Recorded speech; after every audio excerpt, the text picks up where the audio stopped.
So, in response to Sarah's argument that there is no issue because it's not immoral, I have two quotes here. One from an MIT technology review that says the European Union's Convention on Human Rights in Biomedicine says tampering with the gene pool would be a crime against human dignity and human rights. And also a quote from the White House that says an administration believes that altering the human germline for clinical purposes is a line that shouldn't be crossed at this time.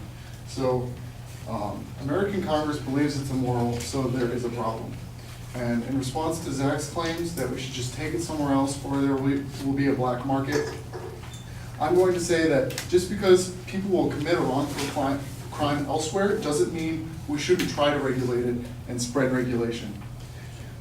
In fact, I believe that the U.S. can lead the way in regulation, and that the struggle that they proposed that would be inherent in the situation would be worth it. America is one of the top 5 countries on the UN Security Council and is seen as a world leader. So I believe that if we regulate it here, that regulation will spread or it will become more commonplace.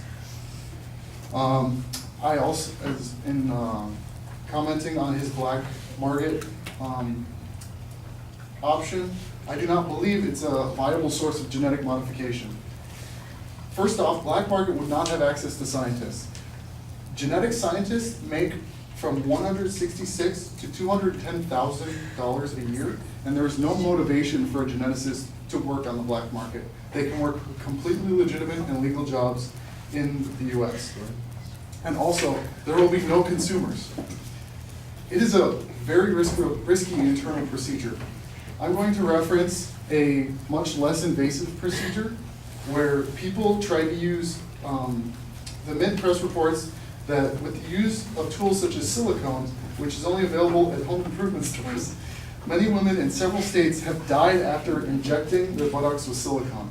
So these type of black market underground surgeries are dangerous, and this one in particular is very invasive, and there will not be consumers available for this type of procedure. So I do not believe the black market is a viable option. And in commenting on his, we should try to make advancements.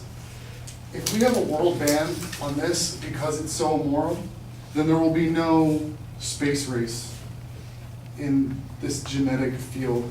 And I'm going to reference something called the Flynn effect.